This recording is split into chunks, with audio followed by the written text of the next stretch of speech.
Hello বন্ধুরা, আপনারা কেমন আছেন? আমি ভালো আছি। তো আজকের রেসিপি থোর ভাজা।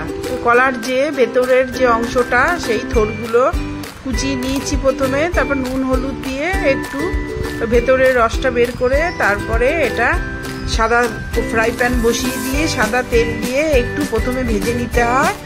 তারপরে আবার একটু সাদা তেল দিয়ে কালো জিরে, সাদা জিরে দিয়ে তেজপাতা, শুকনো লঙ্কা কড়াইতে দিয়ে তারপরে একটু পেঁয়াজ কুচি, একটু রসুন কুচি আর কাঁচা লঙ্কা চেরা এগুলো দিয়ে ভাজা ভাজা করে তারপরে ওই থোর যে ভাজাটা আছে হালকা, ওটা আবার দিয়ে দিতে হবে। দিয়ে ভালো করে ওটা একটু ভেজে নিলেই হয়ে গেল থোর ভাজা। তো